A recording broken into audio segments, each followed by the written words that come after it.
All right, today we've got Mr. Right in the Philippines. Let's get into it. So it's been almost 3 years now that I've lived here in the Philippines. And the truth is that I literally can't go back to the US even if I wanted to. And I know there's a lot of other foreigners here in this country that are probably in the same position as I am. So today I'm actually sharing the real, honest, and the brutal truth. Why?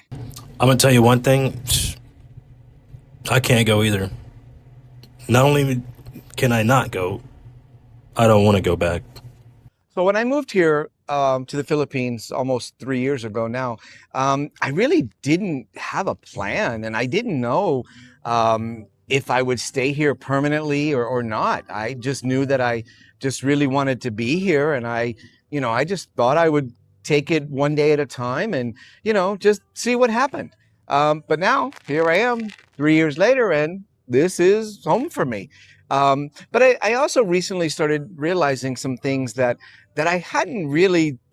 You know, the funny thing is, before he gets into it, I've been here for just 2 years, and now it's going to be a little bit over. And I can say for myself that as much shit as I have given the place, I was not shitting on the entire country, just Manila, Makati. But being in another area in the Philippines, it is beginning to be home. Thought of when I first moved here almost 3 years ago now. Last year, I actually thought about going home, going back to the US just to visit some friends and hang out for a little bit. But then I started planning and I started doing the math. Plane tickets were almost, $3,000 at that time. And, then I realized, wait a second, I don't have a home anymore. So that means I'm going to have to get a hotel or rent an Airbnb or something. I also Going back would be like getting bankrupt. 3K for a round trip, only to stay in a freaking expensive, overpriced hotel, rent a car, pay gas. Bro, you were basically you would be going back to be bankrupt just to see some people. As much as it'd be nice to see your family, but dude, US have basically just cut everything. You got to be rich to come back, basically. And then, even if you're rich, the expense doesn't even make sense. It doesn't make any sense. Plus, by the time you even come back, everybody's working. Nobody can take time off from work to come see you. And by the time they come to see you, they're already half dead. Because I noticed, like, as we got older, people were just working all the time. Like, when it came to trying to see friends, they'd be just exhausted. They don't want to see nobody. They don't want to talk to nobody because they've just been working all day. And it's like, what? Nobody has time to actually live. And then after my graduation, I got sucked right into the rat race. And now I actually started to understand why nobody hangs out with anybody anymore. It's because they're too busy working themselves to death. Literally 24 hours a day. Nothing but work. And that's supposed to be commendable? Like, what? also don't have a car. So that means I'm gonna have to rent one. But then the kicker was, what would I do all day? I mean, my friends they all worked and they would be busy with their own lives, especially during the day. So what am I gonna do? I'm just gonna go and sit at the local bar and hang out? Well, hell, I can do that here without spending like $5,000 to do it. So I didn't end up going, but it did make me start thinking of something, much bigger, and about all those little things as well. And I suddenly realized that if I couldn't even afford just to go back to the US to visit, then how could I possibly ever afford to move back there to live? Once you sold everything away and just left, like, coming back is basically suicide with the S missing. I don't know about the policy, but I'm gonna try to watch certain things that I say because I don't want my channel flagged for whatever. But basically, it is financial suicide. It's pointless because it'll be a wasted trip because you'll come there bored. There's nothing to do, and if you have your own apartment, the only thing you can do is just sit, scroll TikTok, watch TV that you have to pay for, play video games, but you already you sold everything. So basically you would literally be starting from when you were a teenager, when you had nothing. think about it, the income is just, I have $900 a month for my, my retirement, and my YouTube supplements my income every month. But that's what I have right now. And yeah, next year, I'll start collecting my military retirement, and that should be probably about $1,200 a month, but that's it. And in the US, that doesn't get you very far.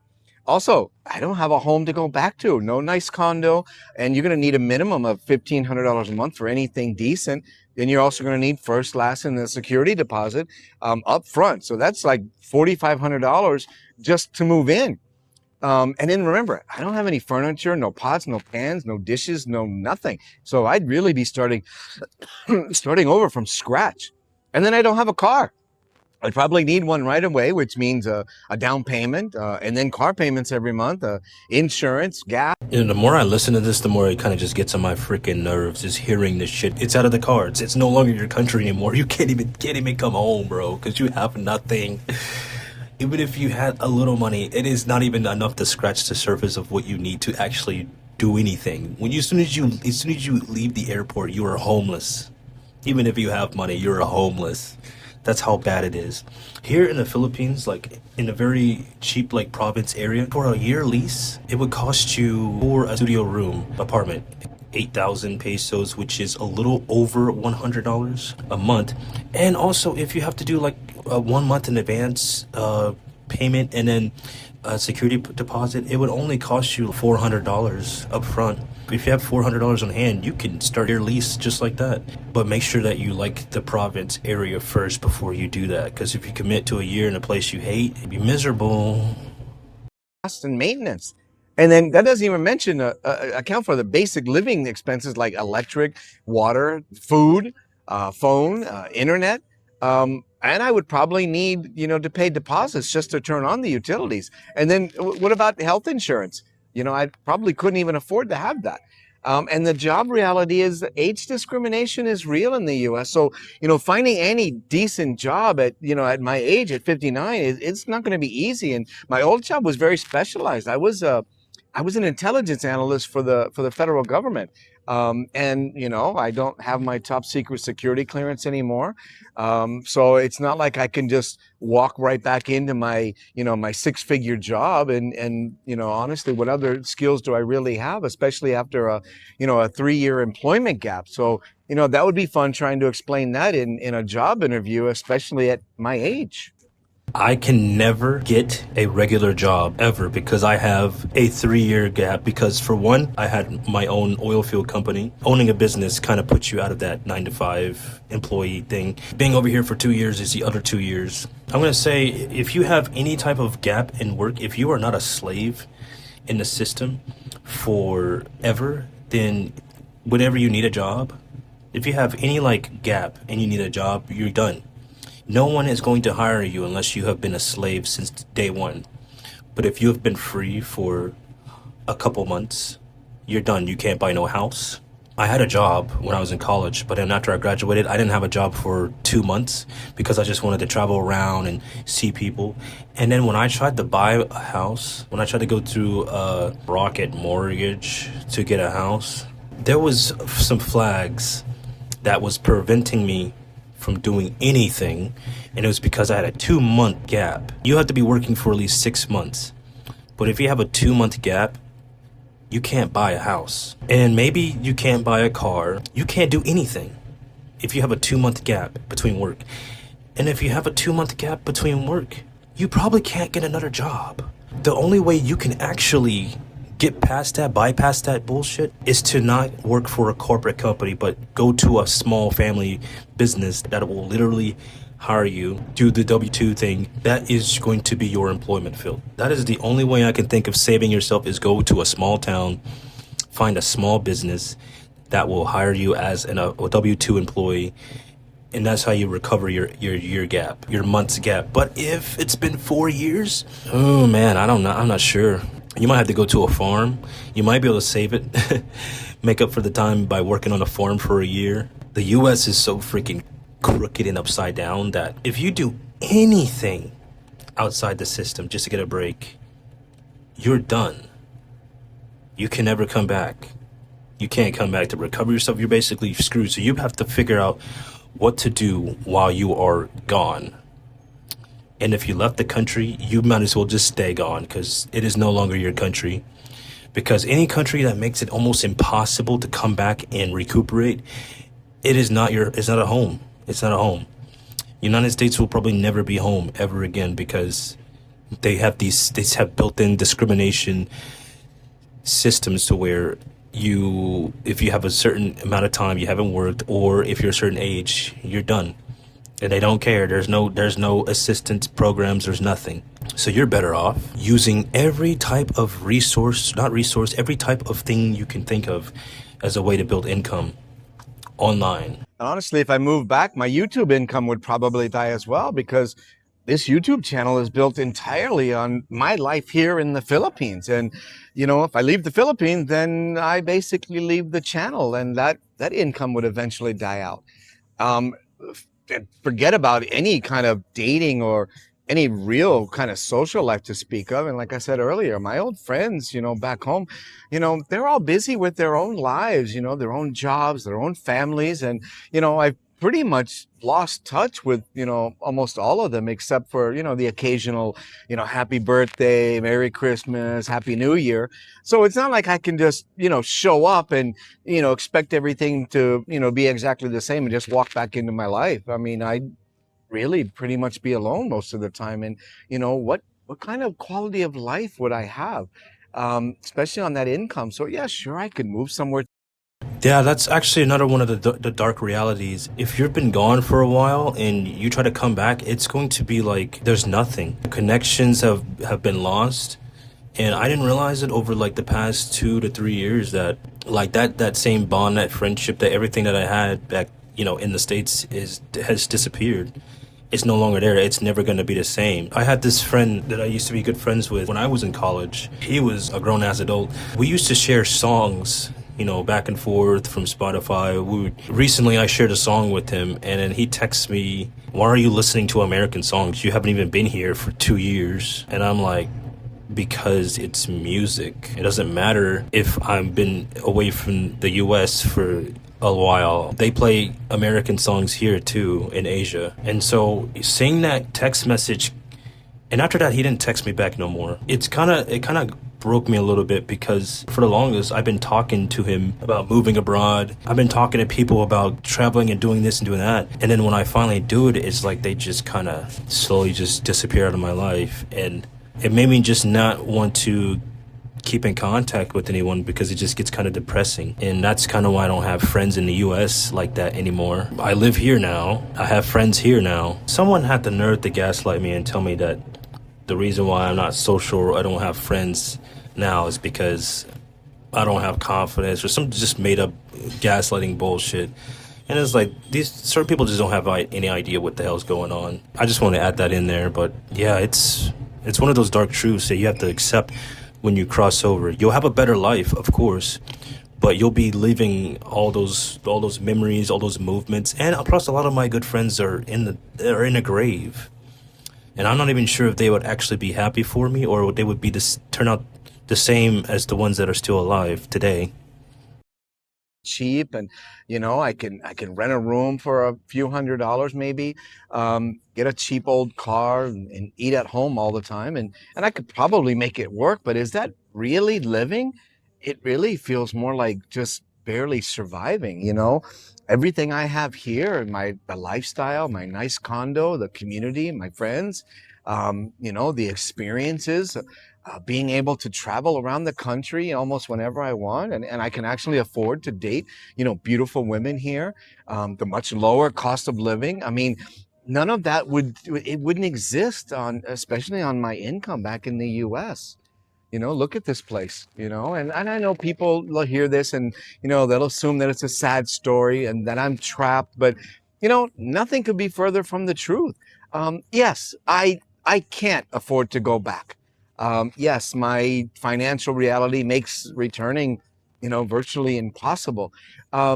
And here's the one comparison that I will make. $900 a month in the US means barely surviving, just getting by, barely covering, rent and maybe having no car, no social life, no future. $900 a month here, plus my YouTube money means freedom. It means having a comfortable life. It means a full life. It means no exhausting grind from a stressful job, just to make ends meet, and having experiences that most people my age back home will never have. But here's another thing that nobody really talks about. Yeah, it's true. I had a real realization. Let's say things don't go well, and maybe I'm struggling here and there because, there's always stuff going on. There is no reality to where I have to go back because I physically and financially can never go back. It is impossible to go back because there's literally nothing. Like this is my life now. It was hell there, but this is my life now. Like I'm actually living like a normal life, like I'm supposed to have lived in the beginning, but everything went to shit, and then we were stuck in this rat race of like constantly grinding and lying to ourselves and going on all this stupid guru bullshit, YouTube videos about this and that. This is my life, and it may seem like it's so glamorous and so luxurious and all this other mess, but the thing is, this is actually how we're supposed to live. Me living like this is how we're actually supposed to live. Be able to walk wherever you want to walk, be able to healthily date, be able to date without having to freaking worry about your life being ruined. You can just date and just be okay. There's no stupid ass games, and there's no wondering if you there's no wondering if you can pay the electric bill, or sitting there gambling whether you to pay the electric bill or to eat. It's basically trying to figure out what you want to do during the day. That is my only struggle, is what do I want to do. When it came to the US, it was if I'm gonna eat or if I can pay a bill. Those were the things that I was worried about all the time, is what am I gonna do, or what am I gonna pay for, how I'm gonna pay these things. But now my biggest obstacle in my head is, what am I going to do for my boredom? Because everything can be completely taken care of. And when you're bored, it's easy to go out, party, drink all the time. But when you're bored, it's the most dangerous time to, it's dangerous. So that's my only struggle, is figuring out things to do. And that's why I'm always trying to stay busy, work on different things, is so I don't let boredom take over. In the US, you can't be bored because you're constantly in survival mode. I can't go back to the US, but I love my country. I really do. I served it faithfully for 36 years between the military and the government. But the truth is that I can't afford to live there anymore. But I'm also not from here either. I can't vote. I'm not a citizen, so I can't own property. I have no real legal standing as a foreigner. I love this country to death. I really, really do. But I'm honest, I'm really just a guest here. So where does that leave me? I mean, it's like somewhere in between. I feel like a man without a country sometimes, and honestly, I've actually made peace with that, and I don't feel trapped. I'm exactly where I'm supposed to be, and I'm actually happy here, and I'm happy with my decision to live here. The peaceful life, the stress-free life that I have here, money just simply can't buy, and honestly, I wouldn't trade it for anything. Honestly, same here. The way my life is now, I'm not obviously not stressed. Ever since I was like 12 or 13, I wanted to look for a place that I could call my home. That was always my goal since I was that age, 12 or 13, was I told my parents that I was going to travel around and find a place that I can call home, because where I was at, wherever my parents were living or wherever my parents had me or had us, just didn't feel like home. It just not like no other place felt like home. Our one place in Montana was home, but it became not home due to like all the political stuff, and then of course things getting more expensive, and also everyone aging out and everyone disappearing and leaving. At that age, everyone that I looked up to, all the adults, teenagers, older teenagers that I looked up to, they were just moving off left and right. And it was like, where is everyone going? I was like, there's not many people in such a big, gigantic state. I always felt like I belonged somewhere else. So it was home, but it didn't feel like home. It felt like being kind of in a hostile war zone where you had to keep your wits up, but you could relax and be chill, but you still had to keep your wits up. I always said I was going to set out and find my true home, but even though I don't belong anywhere, I guess I have to accept the fact that this place will never actually be my home. It'll just be an illusion of a home, because even if I was to marry a Filipino or marry someone in one of these Asian countries and became a citizen, I would still just be a stranger, I guess. And you know what? I'd always call myself a wanderer, because a wanderer has no true home. They have no true place that they actually belong. And that's how I kind of live my life. I just wander places. I just go wherever I feel that I should go. Wherever the wind blows, I go. Stuff like that. And then it ends up working out. Every time I'm guided by people from the old world, which, you know, from the US, I always land into some bullshit every time. But when I follow my own journey and go where I want to go, or where I think or feel that I should go, things work out every time. And I notice that when I go places, I have a feeling it's like I have to go here now. I have to go here now at this time. I end up meeting the right people, or something magical or something great happens, compared to when I'm just being drugged along like a dog in a chain or leash, and I miss out on all opportunities, miss out on everything, because I'm tied to a lost person or lost people, or people who don't have any really good intentions for me, or they don't really give a shit about my well-being. Their only self-interest is themselves. Their only interest is themselves. So yeah, that's my life. That was just my spiel right there. I can call this place my home, but in reality, it'll never be. And the United States definitely doesn't feel like home at all. But anyway, let me know what you think in the comments. If you like the video, give a like, subscribe. I'll see you on the next one. Peace.